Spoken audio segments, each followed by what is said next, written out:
Hello everyone, welcome to my YouTube channel. आप सभी को जय हिंद। उत्तर प्रदेश पुलिस भर्ती की परीक्षा के लिए आप अच्छे से लगे हुए हैं, मेहनत करते रहिए और प्रैक्टिस सेट सॉल्व करते रहिए। आज एक बार फिर हम आपके सामने एक जीएस का प्रैक्टिस सेट लेकर आए हैं। करंट के भी इसमें प्रश्न हैं, यूपी के भी हैं, सभी विषयों के रखे गए हैं प्रश्न, जैसा कि आपका पेपर आएगा। पहला प्रश्न है, टेनिस का विश्व कप कहलाने वाले डेविस कप 2023 का खिताब किसने जीता? टेनिस का विश्व कप कहलाने वाले डेविस कप 2023 का खिताब किसने जीता? ऑप्शन है ऑस्ट्रेलिया, बी स्पेन, सी इटली और डी फ्रांस। तो इसको जीता है इटली ने। इटली ने 47 वर्षों के बाद डेविस कप जीता है और फाइनल में ऑस्ट्रेलिया को हराया था। ओके, फाइनल में ऑस्ट्रेलिया को हराया था। तो डेविस कप 2023 इटली, एकदम याद कर लीजिए। नेक्स्ट प्रश्न, शांति स्वरूप भटनागर पुरस्कार किस क्षेत्र में दिए जाते हैं? बहुत इंपॉर्टेंट प्रश्न है, इसको अच्छे से समझ लीजिएगा।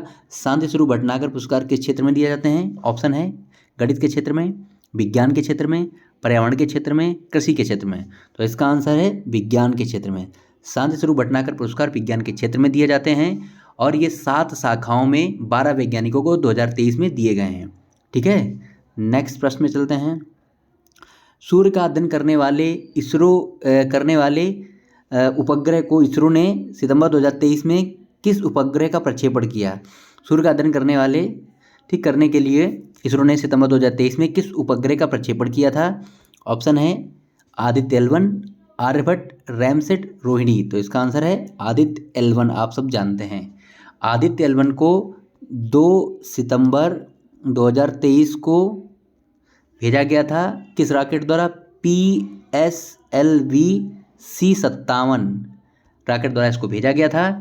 और आदित्य सूर्य का पर्यायवाची है। एल का मतलब है लैग्रांज पॉइंट। एक लैग्रांज पॉइंट होता है पृथ्वी और सूर्य के बीच में, वह स्थान जहाँ पर दोनों का गुरुत्वाकर्षण लगभग समान हो जाता है, वो लैग्रांज पॉइंट कहलाता है। ठीक है, और लैग्रांज पॉइंट 1 पे ये उपग्रह छोड़ा गया है, इसलिए इसको आदित्य L1 नाम दिया गया है।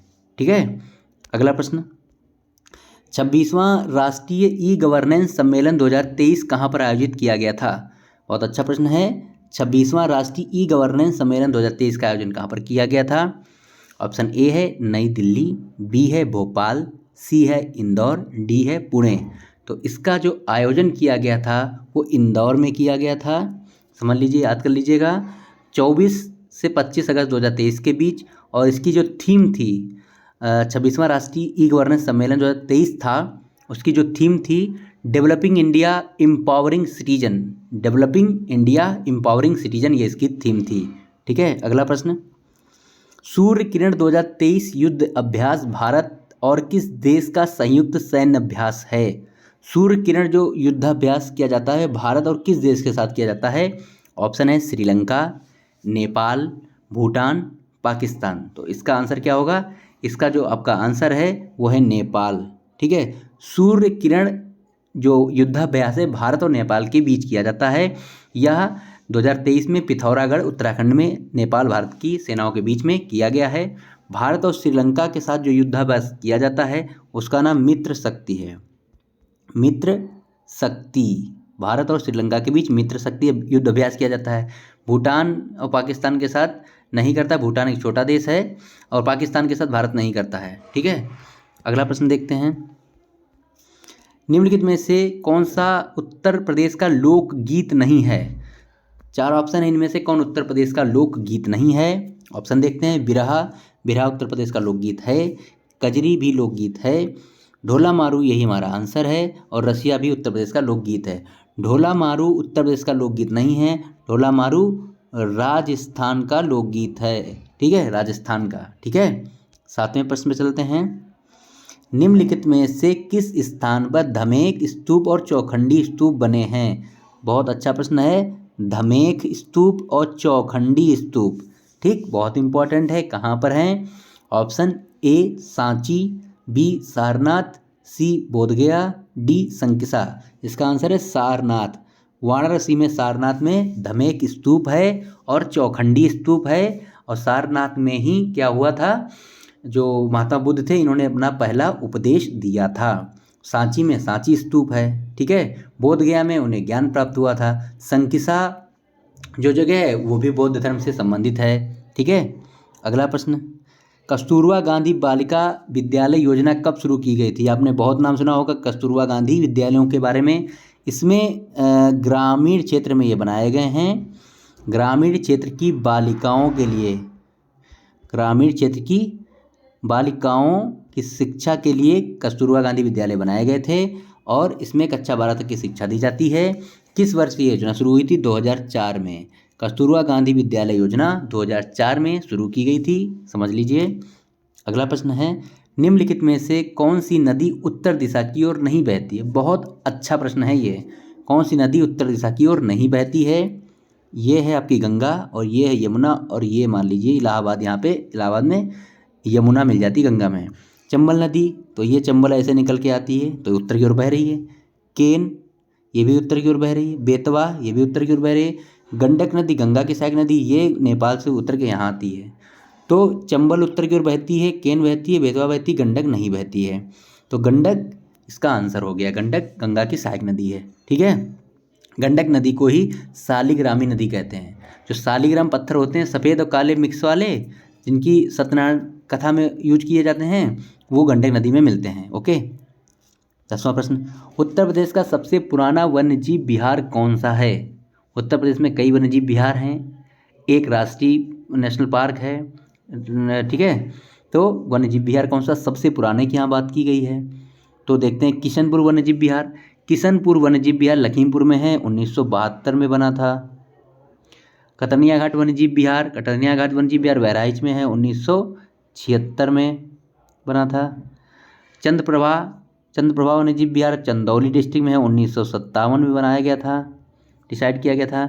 रानीपुर वन्यजीव विहार चित्रकूट में है, इसे 1977 में बनाया गया था वन्यजीव विहार। तो सबसे पुराना कौन सा हो गया? 1957 वाला चंद्रप्रभा वन्यजीव विहार जो चंदौली जिले में है, 1957 में इसको वन्यजीव विहार घोषित किया गया था। उत्तर प्रदेश का सबसे पुराना वन्यजीव विहार है। ओके, अगला प्रश्न, कौन सा मिलान गलत है? बहुत अच्छा प्रश्न है। एक तरफ शहर है विश्व के प्रमुख, एक तरफ नदी है, तो कौन शहर किस नदी पर बसा हुआ है? तो कौन एक मिलान गलत है? ठीक है, बगदाद टिग्रिस नदी, बिल्कुल सही है।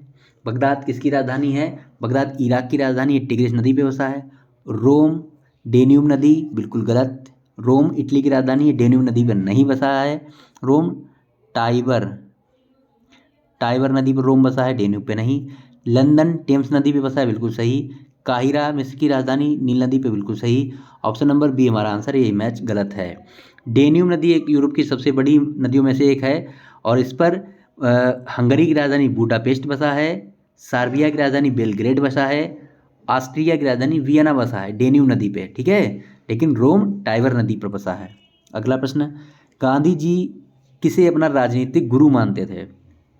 ऑप्शन देखते हैं, बाल गंगाधर तिलक, दादा भाई नौरोजी, बिपिन चंद्र पाल, गोपाल कृष्ण गोखले। तो इसका आंसर है डी, गांधी जी गोपाल कृष्ण गोखले जी को अपना राजनीतिक गुरु मानते थे। इसको अच्छे से याद कर लीजिएगा। नेताजी सुभाष चंद्र बोस चित्तरंजन दास को अपना राजनीतिक गुरु मानते थे और गांधी जी गोपाल कृष्ण गोखले को अपना राजनीतिक गुरु मानते हैं। ठीक है, अगले प्रश्न में चलते हैं।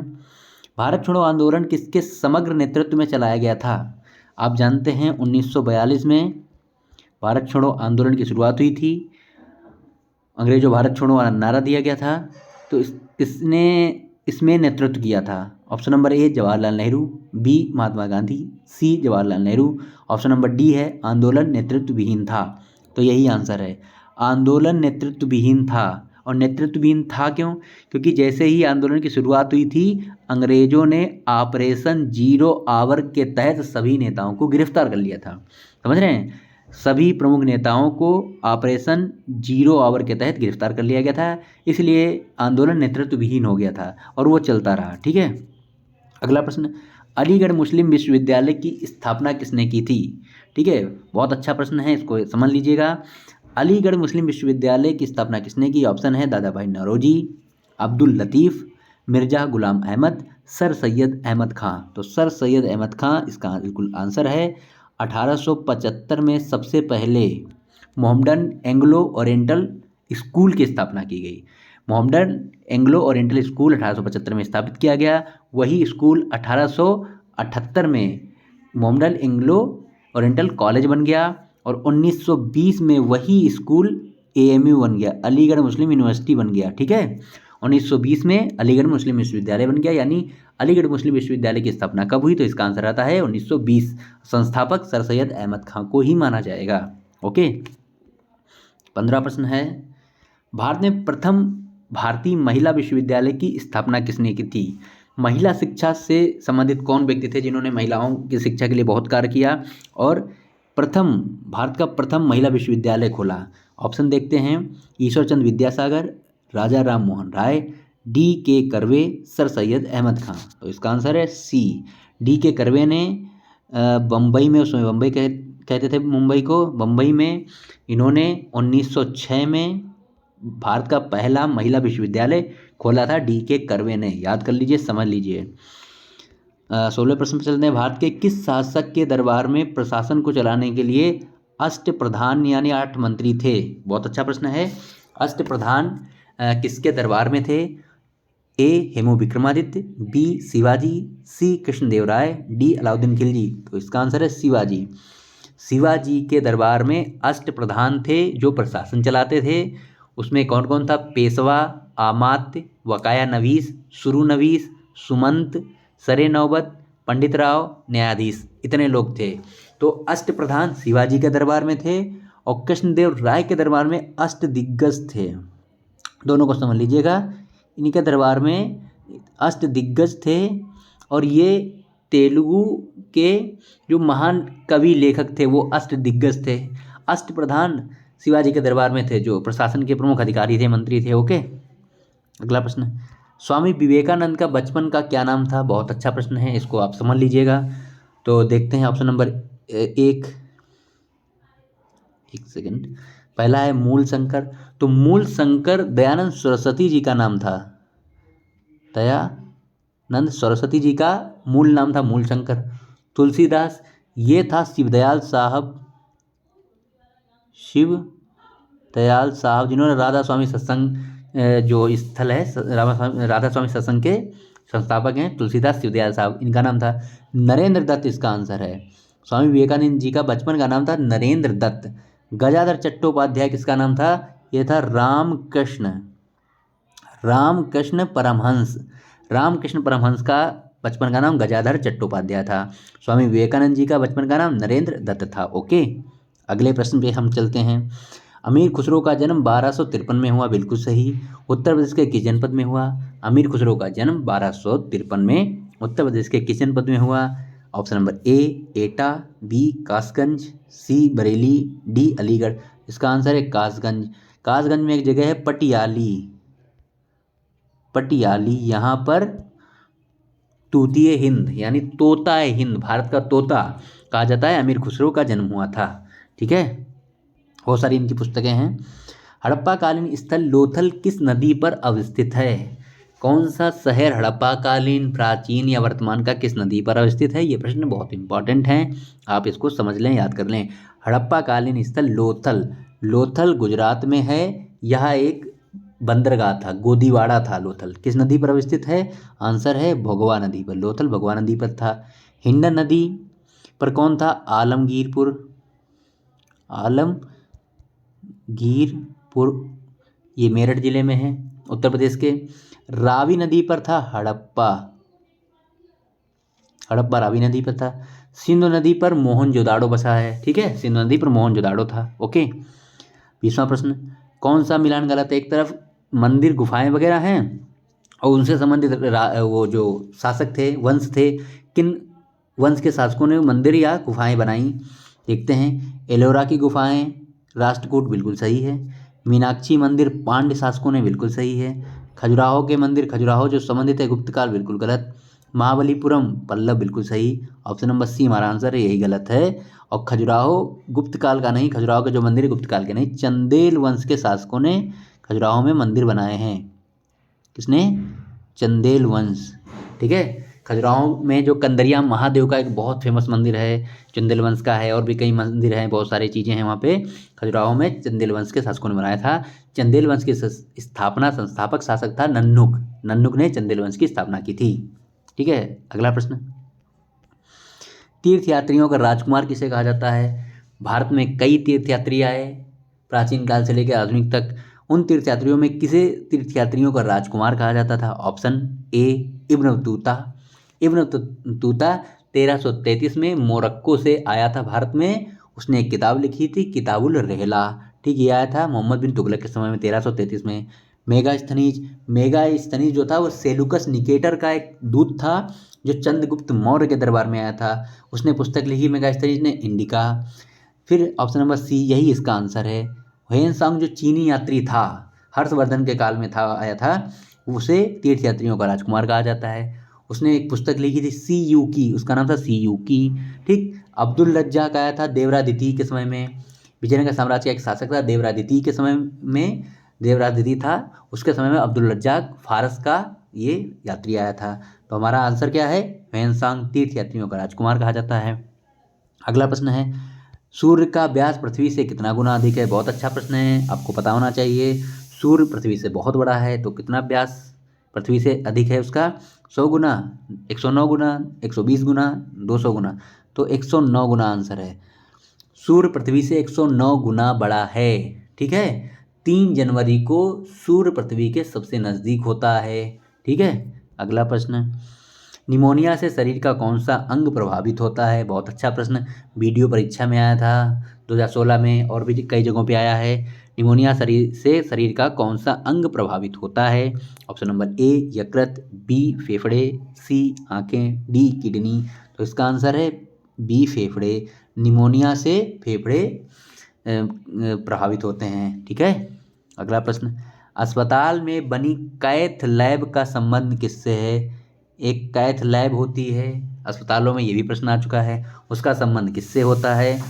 ए रक्त से, बी हृदय से, सी आँखों से, डी रक्त दाब से। इसका आंसर है हृदय से।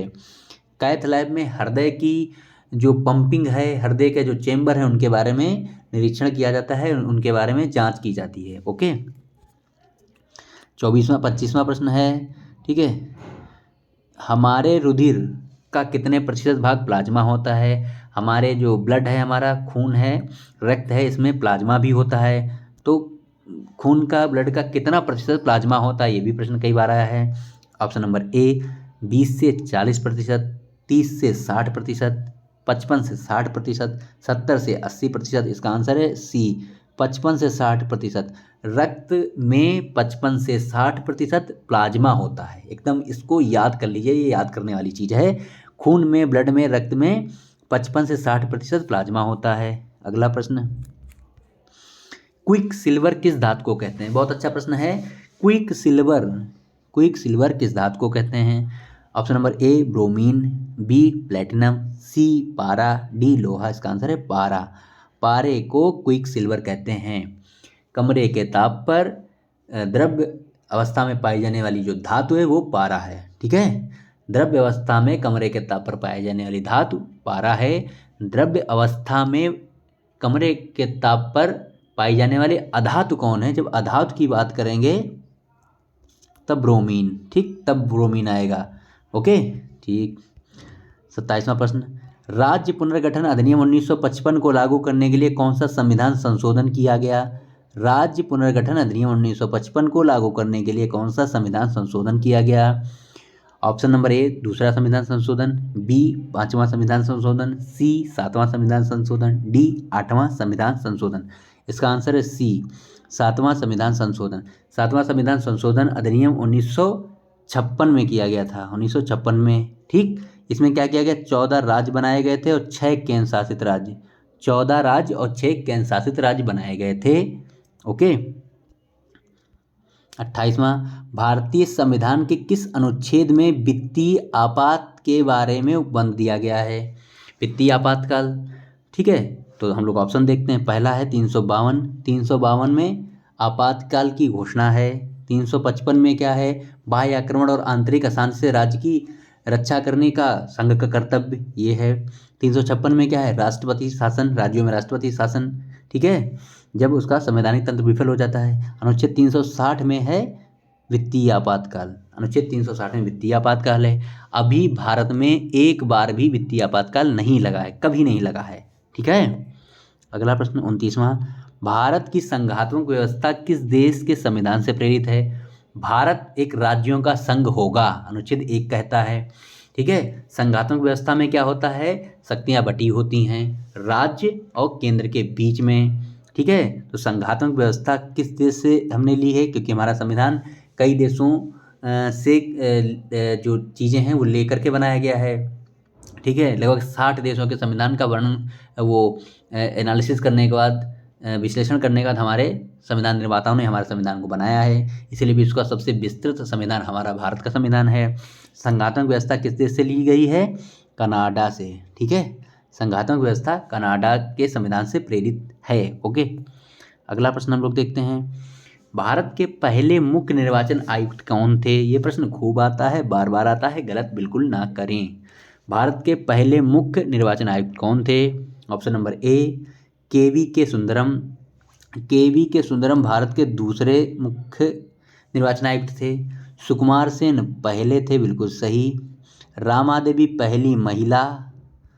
ठीक, भारत की पहली महिला मुख्य निर्वाचन आयुक्त थी रामादेवी।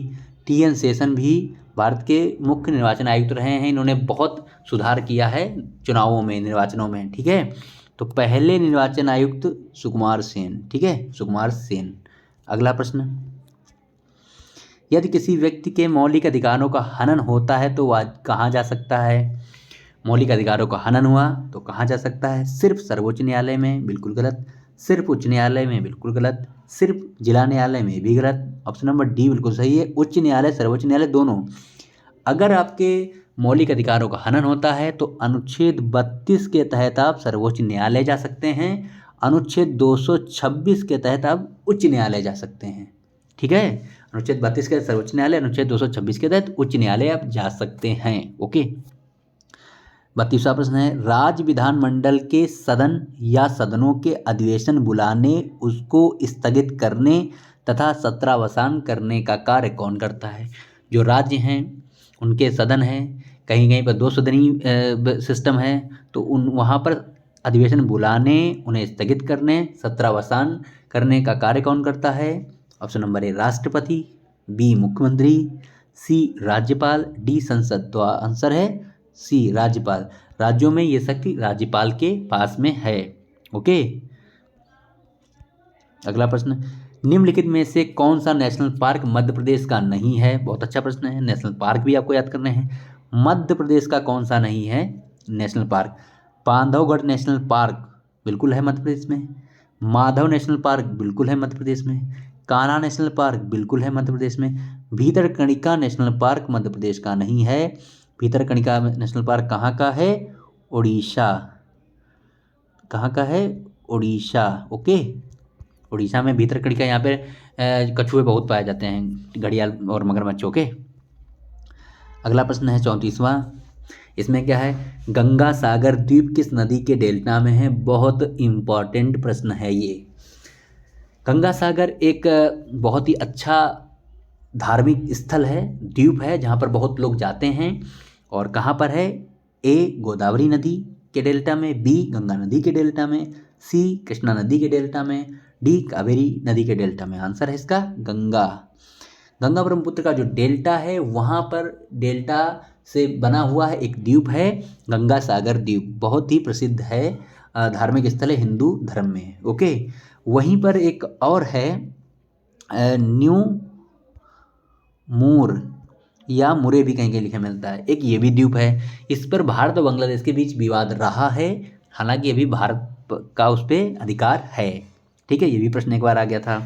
वहीं गंगा ब्रह्मपुत्र के डेल्टा में है न्यू मुरे द्वीप और गंगा सागर द्वीप, और उसके अलावा और छोटे छोटे द्वीप हैं। ओके, चलिए अगले प्रश्न में चलते हैं। निम्नलिखित में से कौन सा राज्य सबसे ज़्यादा राज्यों के साथ सीमा बनाता है? सिर्फ निम्नलिखित की बात है, मतलब इन 4 में से ऐसा कौन सा राज्य है जो सबसे ज़्यादा राज्यों के साथ सीमा बनाता है? वैसे तो भारत का उत्तर प्रदेश है जो 8 राज्य और 1 केंद्र शासित राज्य के साथ सीमा बनाता है, लेकिन इनमें से सबसे ज़्यादा राज्यों के साथ सीमा कौन बनाता है? ऑप्शन देखते हैं।